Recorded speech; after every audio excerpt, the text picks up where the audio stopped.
99% of all pictures of Jesus in the black home and the black church and the black community has the European as our savior. That is a problem. Why? Coming from a psychological perspective, if you teach children that God is white, sooner or later when they become adults, they will assume that some of that godliness has attributed itself to all white people, and then it becomes more easy, much more convenient to accept second-class citizenship because if God is white, maybe that's why white people are in charge of everything. If God is white, maybe that's why most of the presidents have been white and all the Supreme Court justices, except two, have been white. Maybe I can understand racism if I look at it through the lens that God is white. But of course, we know historically Jesus was not white. He did not look like Barack Obama. He was blue, black, and purple. And how do we know this? Because every picture of Jesus Christ, every statue had him as a blue, black, purple African. In fact, the oldest picture of Jesus, which is still in existence in a museum in Ethiopia right now, he's blue, black, purple with nappy head, and so are all the 12 disciples as well. So we know what Jesus looked like. But when you study racism, when you study the rise of white supremacy, particularly in the Christopher Columbus age, you'll see that one of the greatest weapons that have been used against African people and all people of color, but I'm going to deal with African people because too often we get clumped into these labels of people of color where everybody else under the people of color umbrella get attention but black people. So I want to be clear, I'm unapologetically African. I am proud God made me an African. I don't want to be nobody else. But for those who are not African, I'm here to affirm you as well because I'm not a racist, I expose it. But too often being a black man in American social reality, whenever you are unapologetic about who you are, people automatically and intentionally misinterpret that to mean you are a racist. But let me be clear, no black person in this audience can be a racist. In fact, almost nobody in this room could be a racist except some Europeans in the room. Why do you say that? What separates racism from privilege?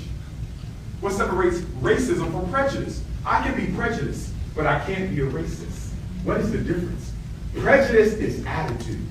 Prejudice is deciding that I'm not going to trust this white person, I'm not going to trust this Chinese, I'm not going to trust this European Jew or this Arab or this Indian because he's different from me. I'm going to go off of what I've heard. That's prejudice. I'm prejudging you, and that prejudgment is going to dictate how I interact with you. That's prejudice. And anybody can be prejudiced, but I can't be racist. Why? Because racism is prejudice plus power. To be a racist, you got to have the power to implement your prejudice in order to disadvantage other people's opportunities. I give you an example. If a black person makes a white person angry in America, it doesn't really mean much. But if a white person makes a black person angry, it doesn't really mean much. But if a black person makes a white person angry, it can mean everything. Because her father might be the judge that my brother has to go before for his sentencing. Her cousin might be my daughter's principal. Her nephew might be the banker that my mother is trying to get a loan through to purchase her first home. So first of all, we got to understand that racism is a group system. It is not about individuals. There's no such thing as individually racist people.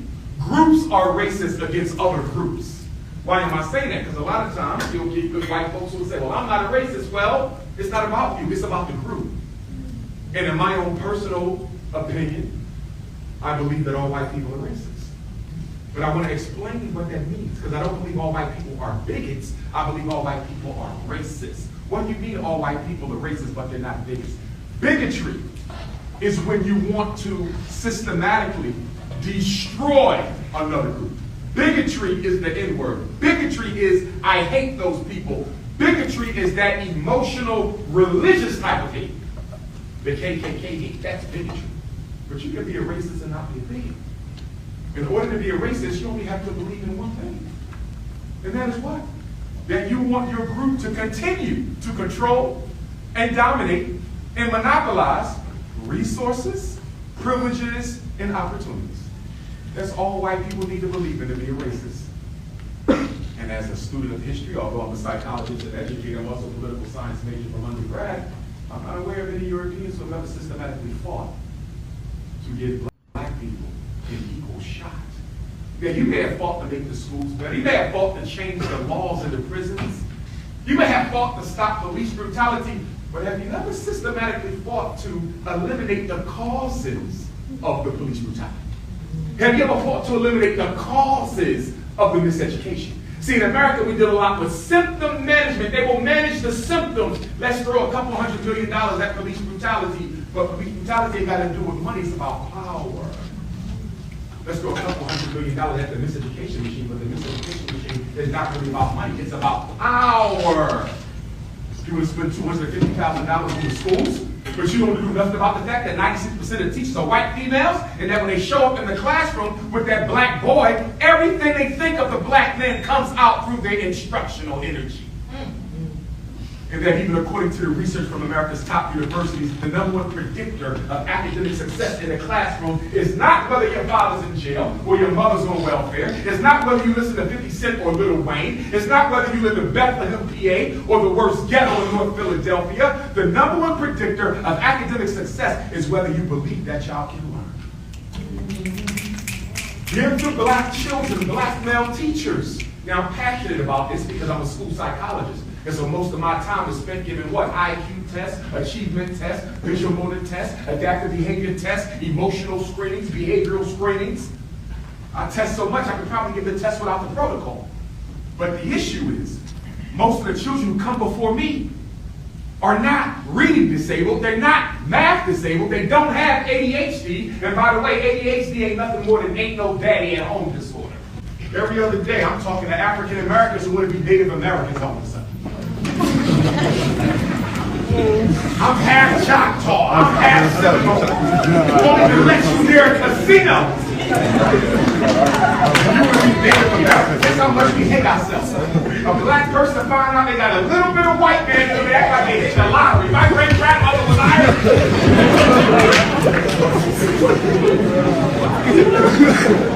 Guess what? I tell you a true story about that. When I was doing my pre-doctoral clinical at the Philadelphia College of Osteopathic Medicine, I had to do therapy with an Irish woman. Attractive Irish woman. She came in for therapy. And guess why she came to therapy? Center for Relief Therapy. True story. She came because her Irish mother, she had a baby by a black man. She came to therapy because her Irish mother told her that child is not welcome in my house. The little black girl, beautiful little princess, has never met her maternal grandmother and never will, because she does not approve of interracial marriage or the product of it. And this woman came to therapy. And I can't remember if I was assigned to the case because I was a black man, but either way I ended up with the case. And my job was to help her come to terms with the fact that her mother was a bigot. Not just a racist. This wasn't about resources and privileges and opportunities only. This was about denying your own flesh because her father was an African. Why am I bringing this up? Because one of the things that I'm most known for in terms of controversy is the fact that I don't support interracial marriages. But I want you to understand why I don't support it. It's not because I think the white woman is less than the black man. It is not because I think the white man is less than the black woman. The reason I don't support black men or women marrying outside of the race is because marriage is a financial institution. And under most circumstances, women live longer than men. So if Dr. Umar marries a white woman, when I die, she will inherit my estate. And what are the chances that that privileged white woman is going to do a drive-by on North Philly and drop off $1 million check for the black kids in the ghetto? She's not. And so the issue with black men marrying white women, and most of the time, it's a black man with means and a white woman without it. When he dies, she never invests that back in our community. So my question for black men who want to marry outside the race so much, why do you want to steal from your own and freely give to another group? Haven't they stolen enough already? It's not about hating nobody. It's about looking out for yourself. I would have no problem if some white man felt the same way if he went through what I went through. So white women in the audience, I don't hate you, I don't dislike you. I'm not going to hate you because my loyalty is to the black woman. And I say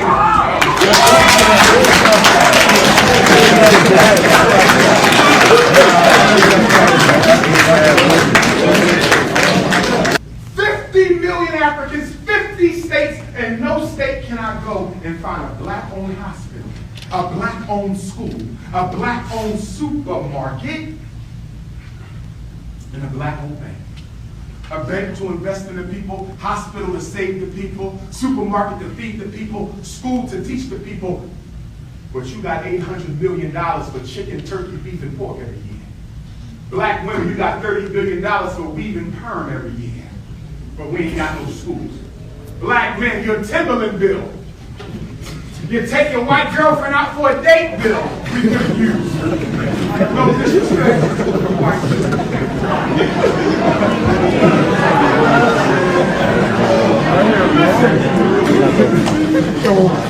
Listen. Critical race theory exposes the hypocrisy and contradiction of America as the Savior. That's why it'll never work. See, one of the privileges that white people have, and all white people have, I don't care if you're poor white or rich white, you all got it. You do not have to be accountable for what your ancestors did to put black people in our current political reality. You do not have to answer for it. That's one of the privileges of being white. Yes, they did it to you, but we don't have to answer for it. And white folks love to tell me this. Dr. Johnson, I hear you.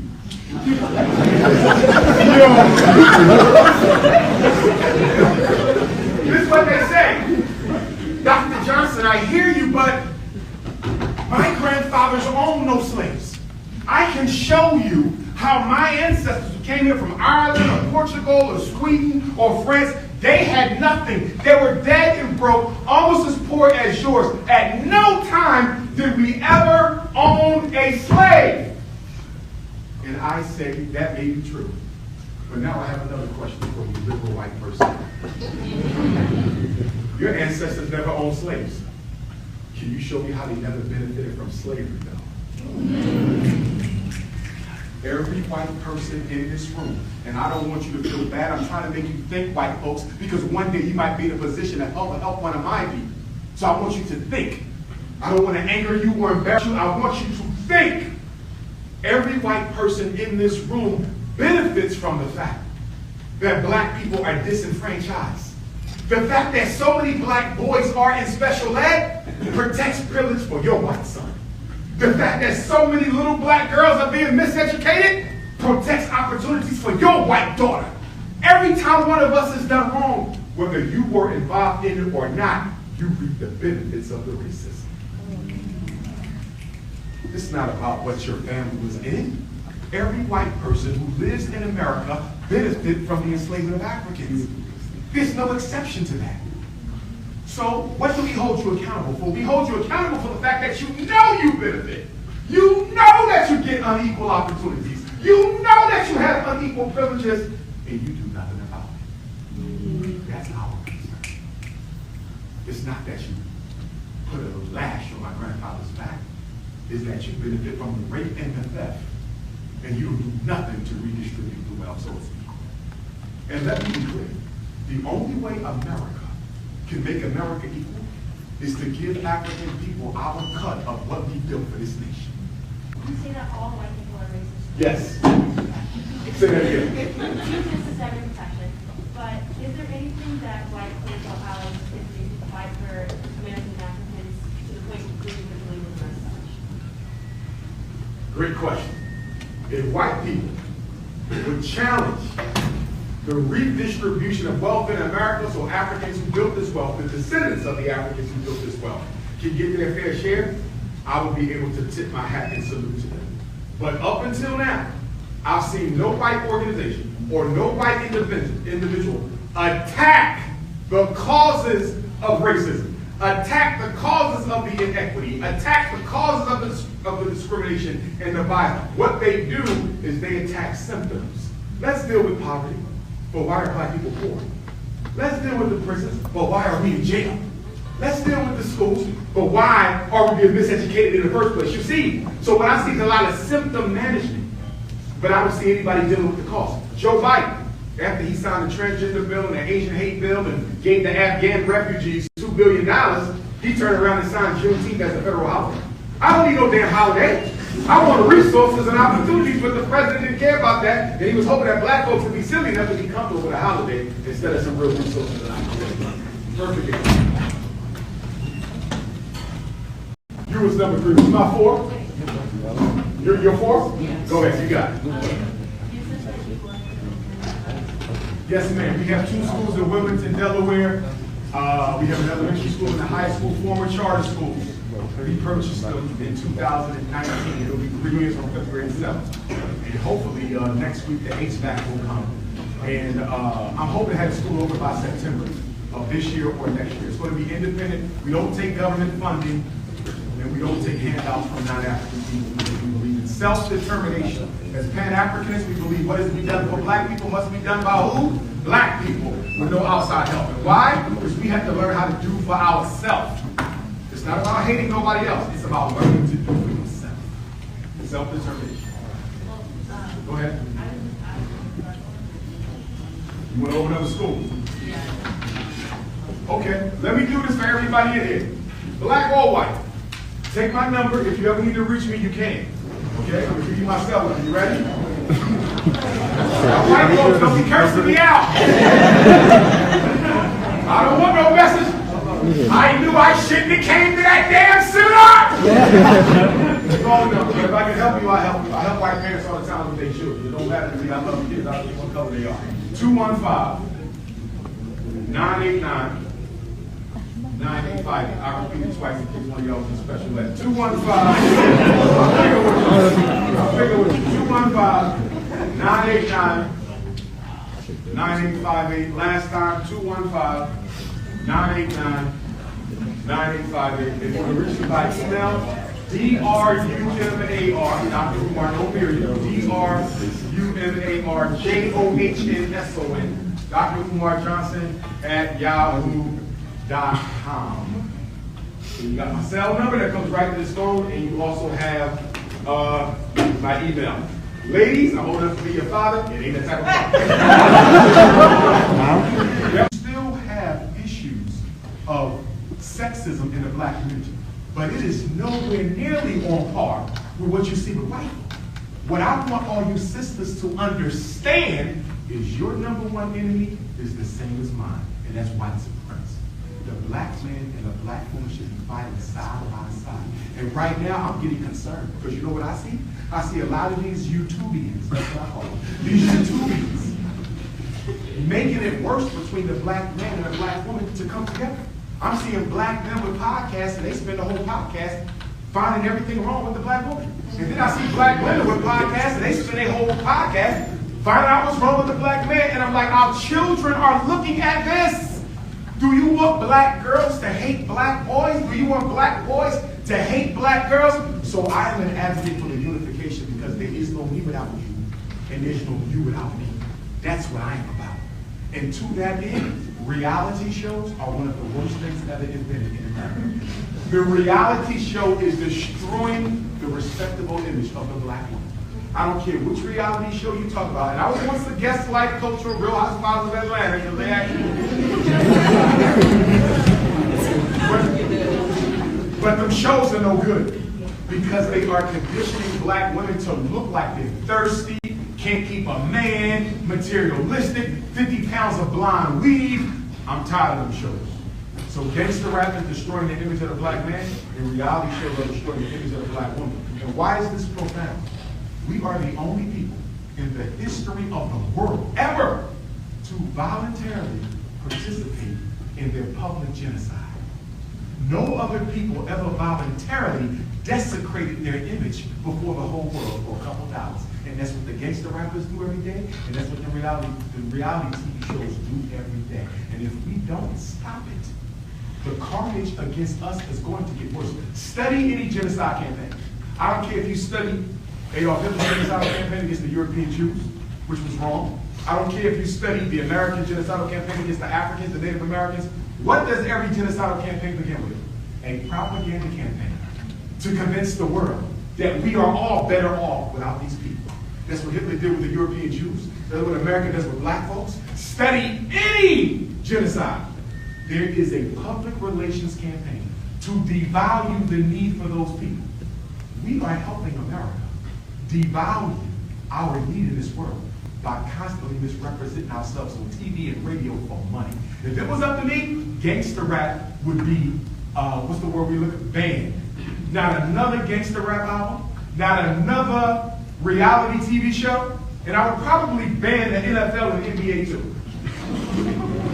Because the only people getting rich off the NFL and NBA are white girls because they married all the black athletes. But anyway.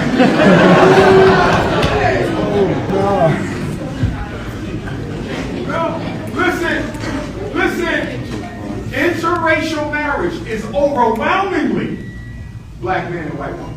And then brothers, we get mad at the sisters when they end up with a white man.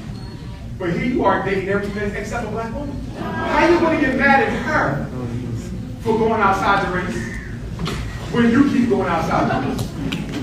And if anybody thinks interracial marriage is not economic, if you think interracial marriage is not economic, does anybody know a rich white woman married to a broke black man? I don't know. It ain't. It never will be. It is economically advantageous. And that's the only reason why they do it. And we need to stop it because our children need to see healthy examples of black on black love. Have you noticed you don't see black on black love on TV no more? You don't see Cosby Show, the Jeffersons, whatever happened to the black man and the black woman? They're making black on black love extinct, and we're doing it ourselves. Stick to your community, not because you hate anybody else, but God made you an African for a reason. Who are you to try to change it? And for my mixed race Africans, I see you no differently. You got a white mama, you still black. You got a white daddy, you still black. And I'm going to treat you like an African, and I'm going to hold you to the same standard as an African until you start acting like you ain't black. Okay? Because what I found with some of my mixed race brothers and sisters is they'll be black at the Dr. Umar event, right? Like, oh! And then I see them Sunday at the white church, they act like they don't even see me with their white grandparents. And my thing is, and I know it's hard to navigate that world, being black and white, but you gotta understand, the world is always going to see you as black. You see the 𝚂𝚄𝙱𝚂𝙺𝚵 show? Everybody need to go and watch the 𝚂𝚂𝚂𝙵𝚵 show out. I didn't watch it yet, but everybody's telling me it does a good job of detailing the politics of being a mixed race African in America.